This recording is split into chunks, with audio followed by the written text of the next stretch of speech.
Hey everybody, welcome back to the B Channel podcast where my objective is to bless, edify, and encourage others to live their best lives.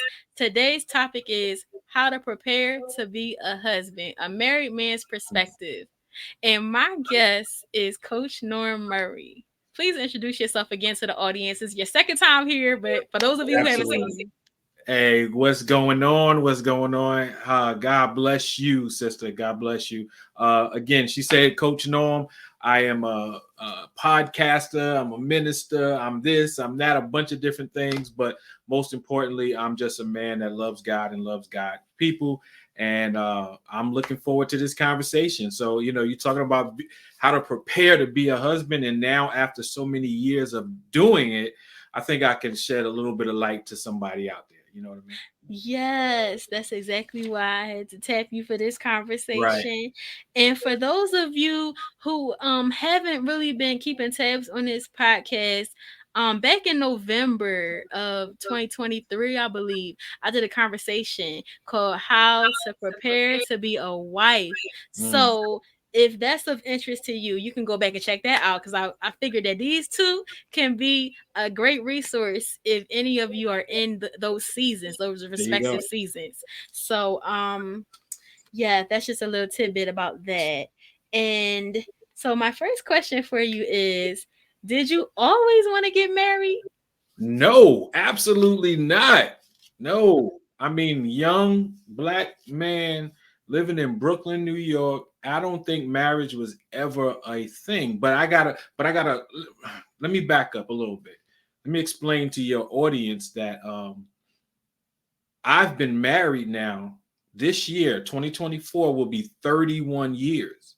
I Mm. got married at the age of 20. Okay. So 19, 18, 17. No, I wasn't thinking about no marriage. No, not at all. But if you want to know the story on how I decided to get married, I can tell you that though. You know what I'm saying? But no, it wasn't a thing of mine that I always was like young going, I can't wait to get married and have kids and have a family. No, that wasn't never, a thing. Yeah, I would love to hear that story. What made you So decide to? so my wife, Miss Shelby, oh man, this is how I knew I wanted to get married. We had a child, my firstborn, my son. We Hmm. broke up like a lot of young couples do after having a baby. For some strange reason, it just works out that way. And the entire time we were broken up, I was miserable. I was 19 years old. I had a car, I had life happening, I had a job, I had all this going on, and I was literally miserable without this woman. I was Mm. and I can remember crying to my mother and saying, "Ma, if I ever get the chance to get her back, I'm going to marry her." And it wasn't long after that we started to rekindle and get back together. And she was with somebody, I was with somebody, and we got back together. And I immediately asked her to marry me. And it didn't take long. And within a few months, man, we had a full blown wedding, 7 bridesmaids, 7 groomsmen, and it has been peaks and valleys, but that's what you go through in a marriage. But I was miserable. I was miserable without her, and I don't have no problem telling the world that I was miserable without her. So the opportunity that I had a chance to get her back, I was going to make sure she was going to be my wife. So That is so beautiful that you got a second chance right. and that you embraced it. And that's really something that people should hold on to out there, especially men. If you have a good woman, you And better hold on to her. hold on, man. Just Because you may not always get that second chance. right. So make That sure second, y'all embrace her and yeah, appreciate her. absolutely. And I'm sure plenty of men, and I'm sure women feel the same way in a certain sense that there's always the one that got away, right? Oh, Hmm. man, she almost got away, but nope, not. Nope. I got her back. Oh, that is amazing. What lessons were you taught about marriage growing up? Ooh, man, that's a tough one because uh, I didn't grow up with my mom and dad married. It wasn't Mhm. until later on that I was becoming a father that my mother eventually remarried. So it wasn't a lot of lessons to be honest with you.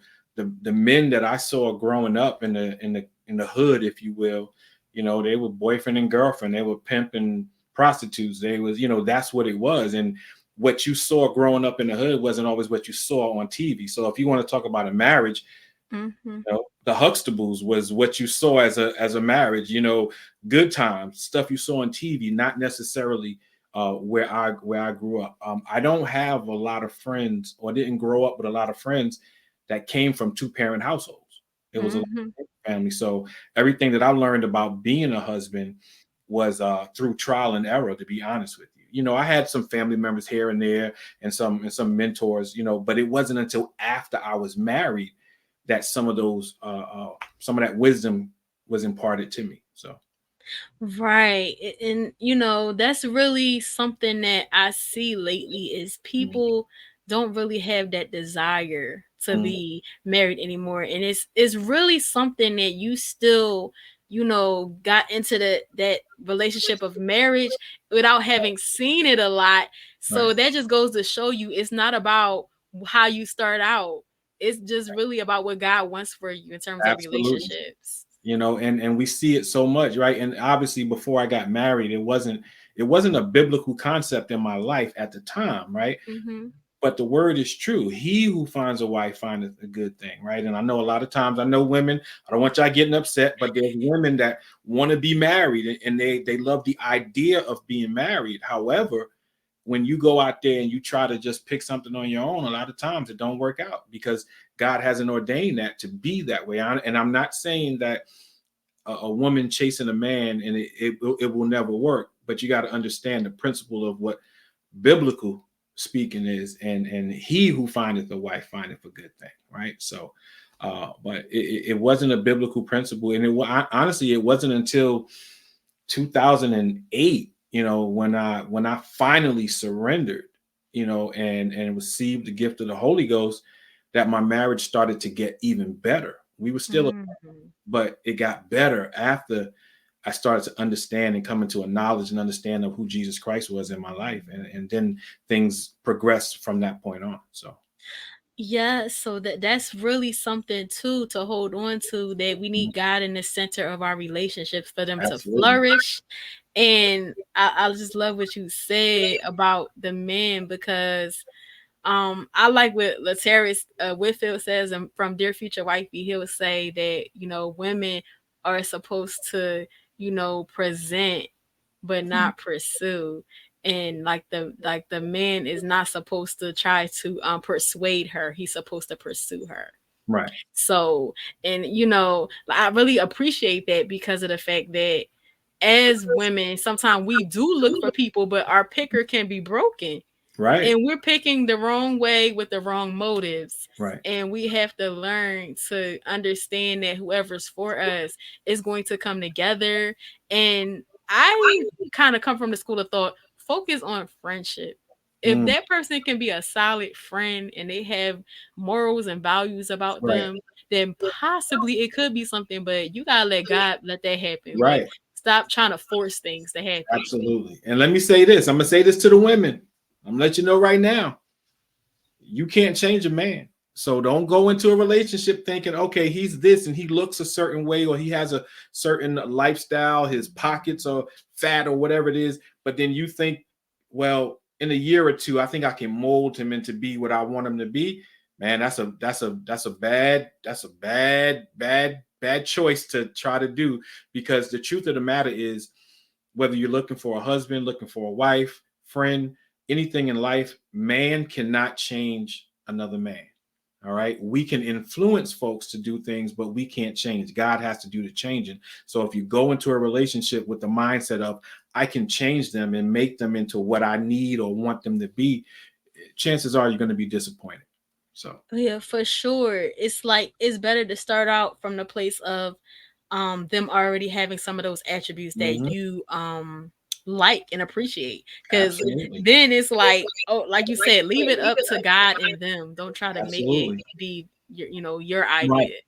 And you can take it another step further, right? I know before we dive off and go somewhere else, from the biblical principle, the Bible speaks about being unequally yoked, right? Hmm. And what I mean by that is real simple. We find a lot of women in the church that are saved,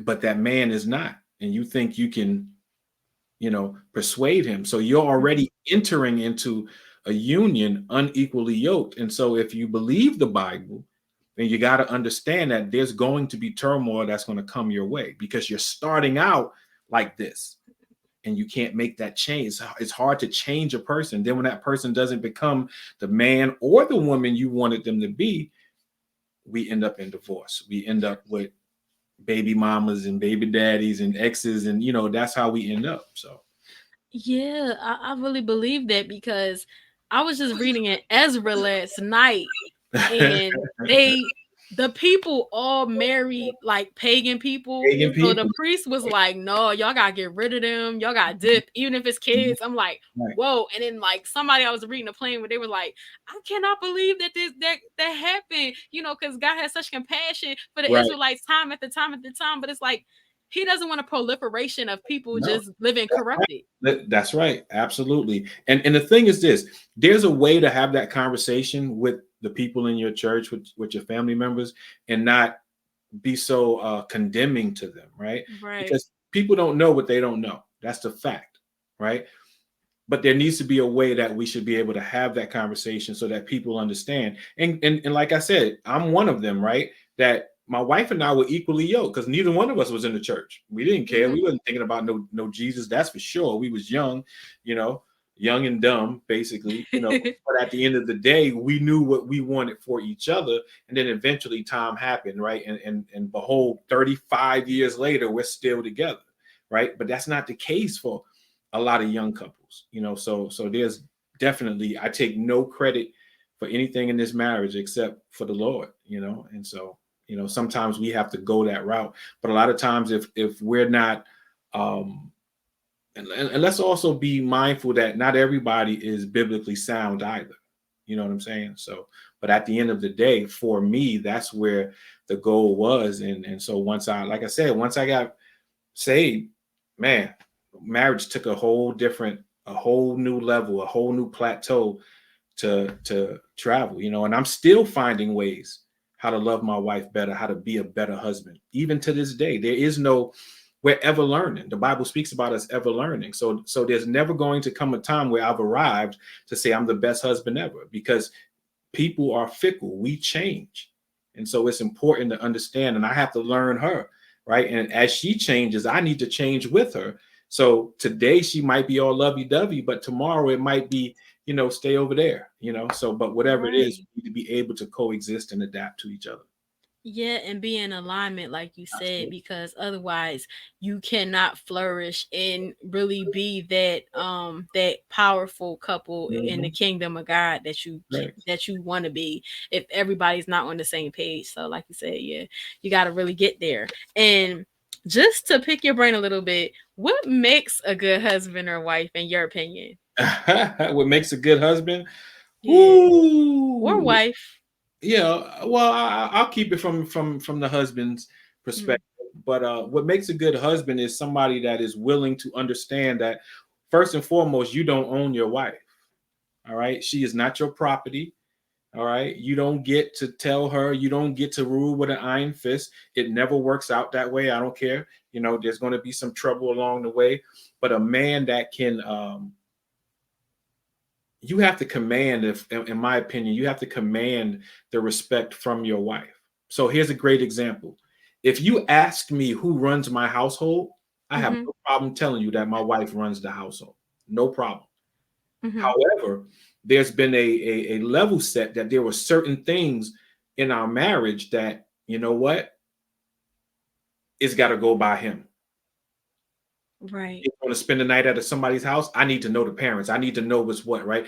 Certain things, yep, got to ask your father. Certain things, it was about the protection, about potentially where we're going to live, whatever certain things that there's an understanding between both of you that I made that decision. But she runs the house. She runs the money. I don't know. I know the lights are on. I know the AC works. I know the car payments are paid, right? All that stuff. But that's our marriage, right?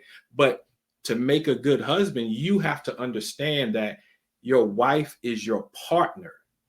Okay. Your wife is your equal.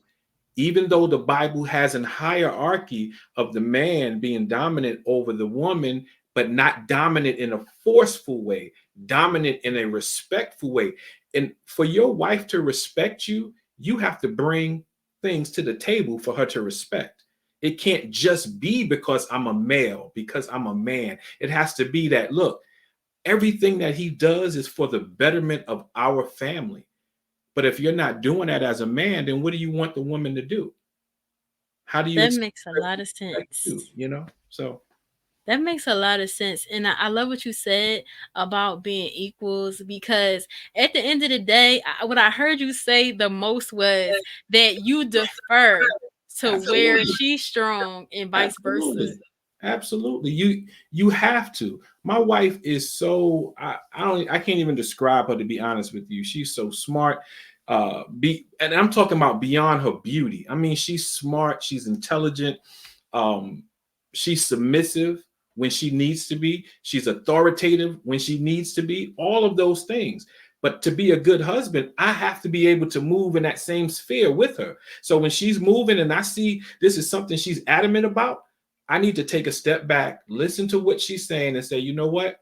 This benefits the family. This benefits us. So let her take the lead on that, and that's Mm. what makes a good husband. And then all the other things are going to happen, right? Children and other little small decisions. But for the most part, you got to be willing to defer to say, you know what? It's okay, baby. Go ahead. Do what you're going to do. We just recently bought a car, right? I Mm-hmm. crashed my car. I had an accident a year and a half ago and totaled the car. Oh So I my haven't had a goodness. car in about a year, but I don't need one. I only go out on Sunday to go to church. I go to church on Wednesday. Anytime after that, we're usually together anyway. So she Mm-hmm. has a car. And so we were thinking about getting me a car. And I said, no. She decided we're going to get her a car. I kept her car. I deferred to her. She wanted something nice and something newer. I got you, baby. Go ahead. Do what you're going to do. I'll take your car and we're fine. A lot of men can't do that. A lot of men won't do that because as a male, machismo, if you will, the world tells us, I'm the man. I gotta have. Mm-hmm. Oh, my wife needs to be in the safe vehicle. My wife needs Right. to be in the. If for me, I love to see her smile. So what can I do to make her smile? What can I do to make sure that she's okay? But again, these are things I had to learn over the course of being married. It wasn't something that was always there. So Right. And definitely what I hear from that whole statement is humility. that that's it. Really, Yeah. you gotta be That's humble. hard for some people to Right. It be is. humble. It Mhm. is. Also, one you asked me a question earlier about what did I learn about marriage before I Mhm. growing up. A lot of people don't have that. A lot of people have never seen a man be a man. You know, Right. so it's one of those things. I think I posted a couple of weeks ago on social media. Men, Mhm. be the husband that you want your daughter to marry. Mothers, women, be the wife that you want your son to marry. It has to be emulated. It has to be seen. It has to be shown in the household, right? And so if you're not taught the good lessons, guess what? The world doesn't have a problem teaching them the bad lessons. Yes, representation truly does matter because I can say from watching my parents, they just celebrated 39 years and Awesome. she's taking care of my daddy every day, and that really has left such an impression on me Right, of how to take care of somebody. And then it's like you end up like a sponge, right, watching it as a daughter. right, You're like, oh man, I just, it makes you feel so good to witness that. And then just how my dad has always been, like before he even got sick, he always made right. sure that we had everything and he was there for us and everything like that. So it's really important to have those role models, to have those people Absolutely. that you can look to and say, oh, look at that. They, it hasn't been perfect. Every Right. relationship, has its ups and downs, like you said, and every story is different, but it's just True. beautiful when it works. Absolutely. Agreed. Yes. Agreed. Agreed. So I would say, sometimes let's talk about when it doesn't work. Right. What's your best strategy for handling a conflict when it comes up? It depends on the conflict. That is for sure. Again, we for us, we settled on early on, 30 plus years ago, we would never fight in front of the children. We would never Mhm. argue. You know, the world wouldn't see whatever happens in the house stays in the house, even though we didn't fight in the house either. But there was an understanding that no matter what, this is how we were going to conduct ourselves, regardless. Mhm. But when there is a conflict, I will say this: we didn't have a problem speaking to our parents, Mhm. but at the end of the day, we ultimately made the decision. So my parents might say one thing, her parents might say something else, and we took heed to what they said to us, but we made the decision at the end of the day. A lot of times when conflict, raising children are different. I don't Mhm. care who you are. I don't care what race, what creed, whatever you were raised differently than your spouse. Mhm. Whereas I might think chastising them and getting that belt out is the right way to go, and she's like, no, or vice versa, but we're gonna have to come to a conflict. And we communicated. That was the number one thing. It was communication. It was like, even though I don't agree, I'm gonna defer to you on this one. I don't agree, but I'm gonna defer to you on that one. And that's how we worked it out. There was never, I don't think we had a lot of times where we just flat out disagreed about the marriage. We might have disagreed on types of jobs. I packed the family up and moved them from Brooklyn, New York to Minnesota. It was Mm. not something they wanted to do. None of them. Mm. But she understood for my career, that's where I needed to go. You know what I'm saying? And so she deferred, and she put the family put themselves second so that I could grow in that aspect of life. You know what I'm saying? Which all Mm. turned around and it ended up benefiting everybody. But there were just certain things. And so when there is conflict, we try not to argue. I know the Bible speaks even about not going to bed mad at one another, you know, Mhm. and that's not always an easy thing to do. I don't believe in sleeping on the couch. You could be mad. I'm a lady. You turn that way, I turn that way, life goes on. But there are just certain things I just believe that if you truly love that person, that you'll do whatever it takes to minimize the conflict. You know what I mean? And we haven't had a lot. And I think what also helped us is that at a young age, we left the nest. We moved to Florida a few years into the marriage, and it was just us. There was no Wow. family around.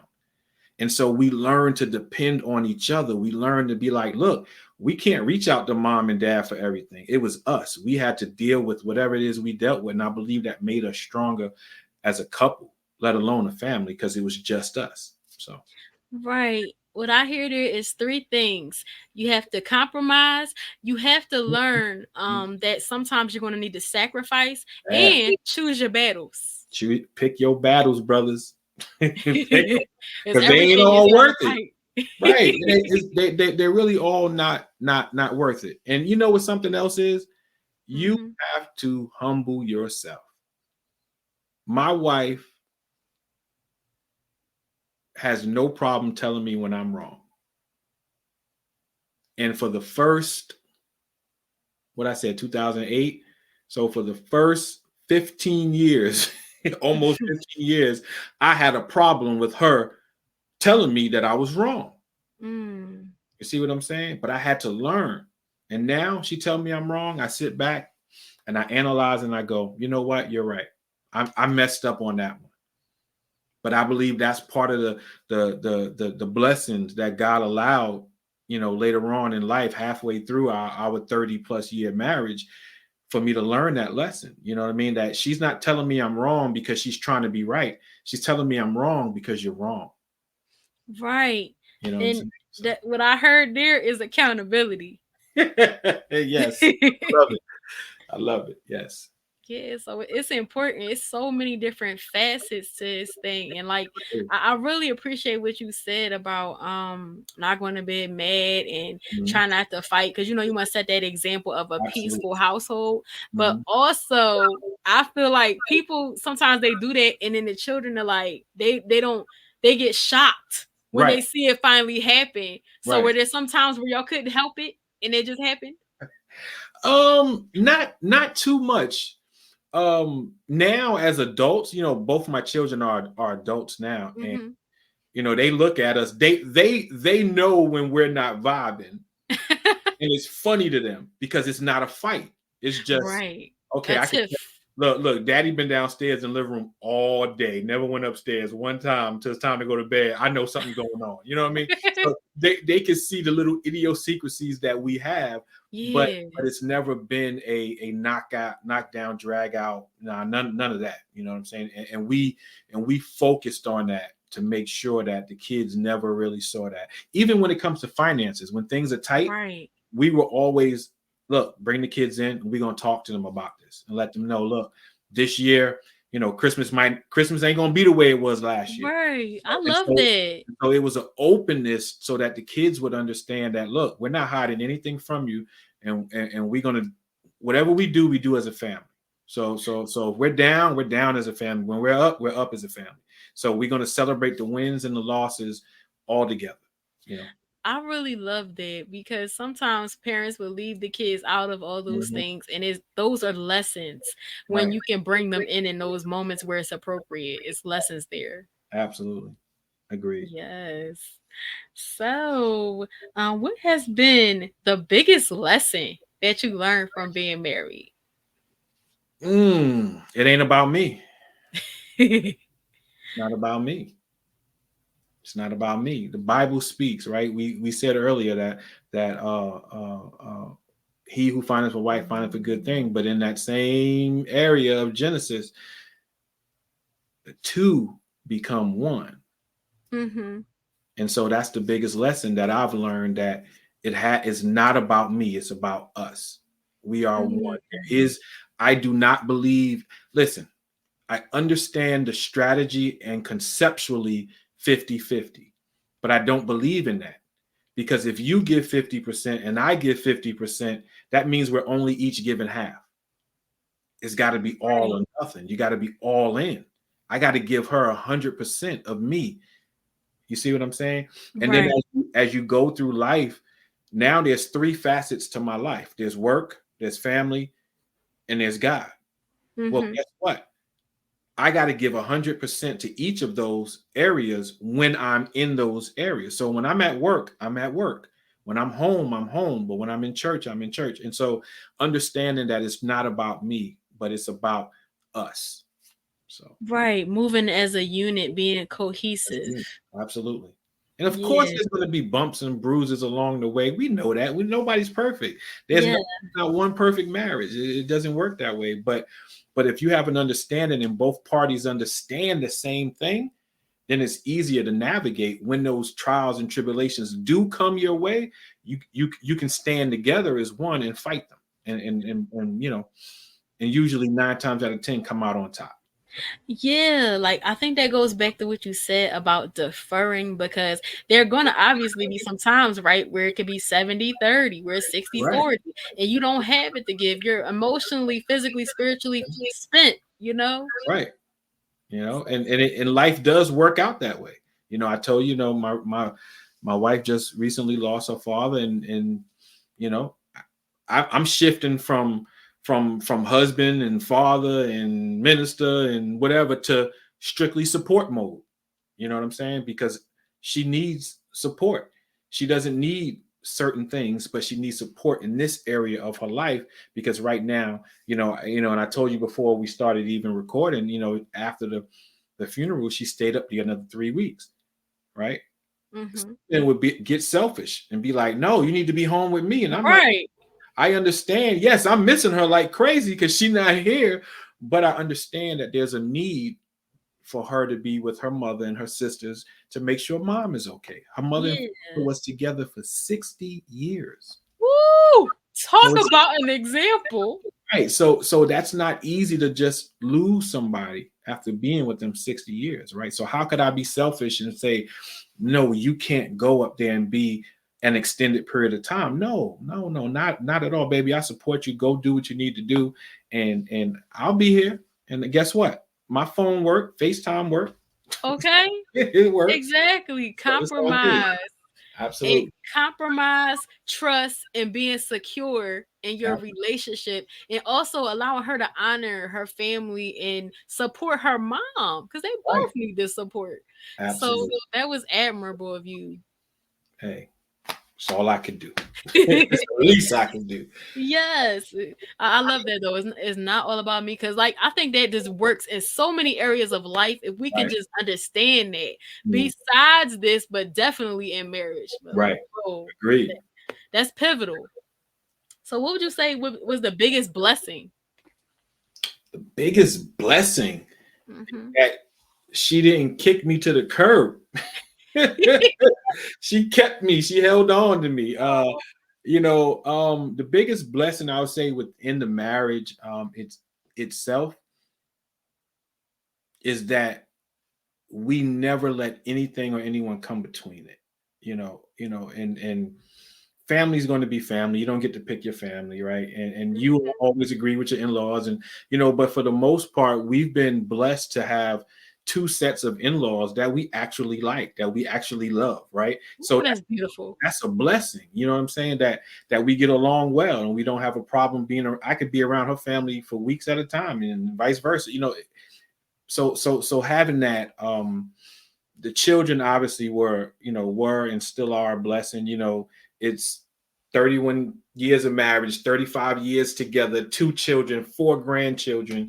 It's you know life is good, man. Life is good, and we've done it together this whole time. So that's the biggest Yes. blessing. I can't just pinpoint one little thing. It hasn't been Mhm. cars, or the Lord's blessed us to have a nice, beautiful house that we built from the ground. All those things are material, but those are bonuses to serving God. You know what I'm saying? Right. The icing on the cake. Right. That's the That's just adding unto you. absolute. Okay. That's it. Matthew 6:33. Okay. Seek All ye day. first the kingdom, and then all these other things will be added. That's right. Yes, yes. So if you could plant a seed for the listeners, what would be one thing that you want them to take away from this conversation? Oh man. Take away the unselfishness when it comes to being a couple. About being, is it truly is not just about you. It is a give and take. It's knowing when to give, it's knowing when to take, it's knowing when to defer. All the things that we talked about all rolled up together, that it's really not about you. Women love the diamond ring, right? It's tradition, right? We understand Mhm. that. But ladies, men like men like a ring, nice ring too. Those are the small things, but they mean so much, right? It's the little things, I believe, that help push your marriage and your union to stay strong. You know what I'm saying? Because we could talk all day about finances and money and the children, this, that, and the third. But do you truly understand your spouse's love language? Do you understand that he or she wants to be touched, doesn't want to be touched, like gifts? And there's a book called The Five Love Languages. Oh my Mhm. God, look it up, right? And just grow and adapt with your mate. You can't Yes. stay the same. We people are fickle. We change. So when she changes or you change, there's got to be some give and take. And you guys got to do it together. Yes, everything together. That's a great message. And so are you working on any projects right now? I am. I think I was saying to you earlier. I took a little bit of time off due to a few deaths in the family, but I'm coming back with a couple good episodes coming up very shortly in a couple of weeks. So keep looking. I still post my two or three things a week, uplifting and encouraging posts and videos and things of that nature. So just continue to look for that. I'm also looking at in the near future to be doing some public speaking here locally at the YMCA's and different things for the children coming up. So Oh, that's beautiful. So stay remind us how we can connect with you. If you want to connect with me, you can go to buildingbridges520.com. There you will see everything from life coaching. If you want to get on with me and have a conversation with me, you can see there's there's a monthly newsletter on there. There's all my contacts, all my social media, so you can see what I'm about. I am an open book, so there's not much about me that I will not divulge. So I'm out there, and everything is centered around Jesus Christ. So no matter what you see from Building Bridges, it will never be a time that it will not be centered around Jesus Christ. And that's a beautiful thing. And that definitely just speaks to the whole conversation. Amen. Marriage requires that, being centered Absolutely. around Jesus Christ. So Absolutely.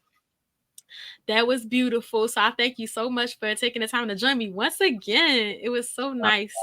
not a problem. It was my pleasure, my honor. Yes. And so if y'all enjoyed this, make sure y'all like, subscribe, comment, share. Let us know what y'all thought in the comments below. Leave a review, leave a rating. Let us know what you Yeah, let thought us about know. this. Hit us Yes. up. Call on us. Hit that button that says email. Hit that button that says message. We'll get back to you. We promise. Yes. And follow me at B Channel 27. Make sure y'all get up with him at buildingbridges520.com. And that's where you can find all of his information. And of course, it's going to be in the description below. I'm going to have all the tea on him once again. So make sure that y'all connect with him. This has been such a great conversation. I hope y'all enjoyed it and it blessed y'all. And until next Hey, time, peace and blessings, y'all. God bless you. Blessings.